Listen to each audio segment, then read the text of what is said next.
ಈ ರಾಜ್ಯದ ಮುಖ್ಯಮಂತ್ರಿ ಸಿದ್ದರಾಮಯ್ಯವರೇ, ಡಿ.ಕೆ. ಶಿವಕುಮಾರ್ ಅವರೇ, ಸುರ್ಜೇವಾಲಾಜಿಯವರೇ, ಸಲೀಂ ಅಹಮದ್ ಅವರೇ, ಇಜಾನ್ ವರ್ಷದ್ ಅವರೇ, ಇದು ರಾಷ್ಟ್ರೀಯ ಕಾಂಗ್ರೆಸ್ ಪಕ್ಷ ಈ ನಾಡಿನಲ್ಲಿ ಕಾಂಗ್ರೆಸ್ ಆಡಳಿತ ಮಾಡ್ಕೊಂತ ಬಂದಿದೆ. ನಮಗೆ ಎಲ್ಲರಿಗೂ ಗೊತ್ತಿರೋ ವಿಷಯ.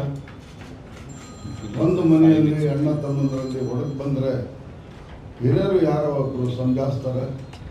ಹೊಡೆದು ಬಂದದ್ದು ನಮ್ಮನ್ನು ಹಿರಿಯರು ನಮ್ಮ ಮನೆಯವರು ಕುಟುಂಬದರ ನನಗೆ ಕರೆದು ಸಮಜಾಯಿಸಿ ನಾನು ಪುನಃ ಆ ಮನೆಗೆ ಮತ್ತೆ ಮರಳಿ ಬಂದಿದ್ದೇನೆ.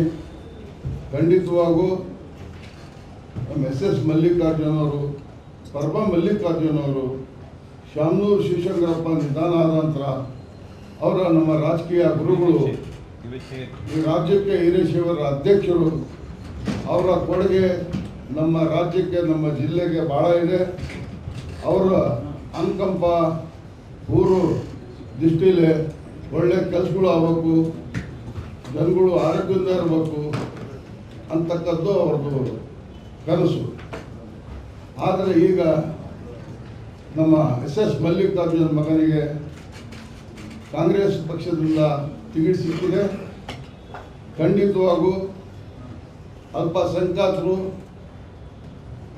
ಆಯ್ದ ವರ್ಗದ ಜನ, ಎಲ್ಲ ಧರ್ಮದ ಜನ ಅವರಿಗೆ ಭುಜ ಹಚ್ಚಿ ಅಂತರ ಮತದಿಂದ 9ನೇ ತಾರೀಕಿಗೆ ನಾವು ಮತ ನೀಡಿ ನಾವು ವಿಧಾನಸಭೆಗೆ ಅವರಿಗೆ ಕಳಿಸ್ಕೊಡ್ತೀವಿ ಅಂತೇಳಿ ತಮ್ಮ ಮೂಲಕ ಮಾಧ್ಯಮದ ಮೂಲಕ ಹೇಳಕ್ಕೆ ನಾನು ಇಷ್ಟಪಡ್ತೀನಿ. Thank you.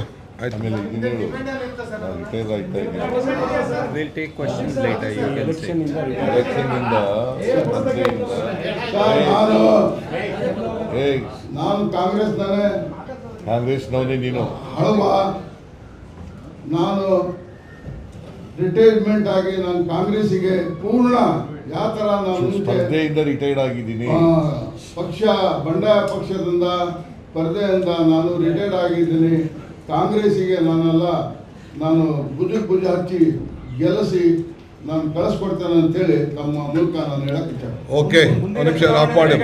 ಈಗ ನೋ ಕಂಡೀಷನ್ ಅವೆಲ್ಲ ಏನಿಲ್ಲ, ಬೇರೆ ಏನು ಚರ್ಚೆ ಇಲ್ಲ, ಯಾವ ಕಂಡೀಷನ್ ಇಲ್ಲ. ಅವ್ರು ರಿಟೈರ್ಡ್ ಆಗಿದ್ದಾರೆ. ಮಿಕ್ಕಿದ ಬೇರೆ ವಿಚಾರ ಮಾತಾಡ್ತೀವಿ. ಎಲ್ಲರಿಗೂ ನಮಸ್ಕಾರ. ಮಿಕ್ಕಿದವರೆಲ್ಲ ಹೊರಡಿ, ಬೇರೆ ವಿಚಾರ ಮಾತಾಡ್ತೀನಿ ಹೊರಗಡೆ. ಅವರು ಟಿಕೆಟ್ ಕೇಳಿದ್ರು. ಈಗ ಅವರು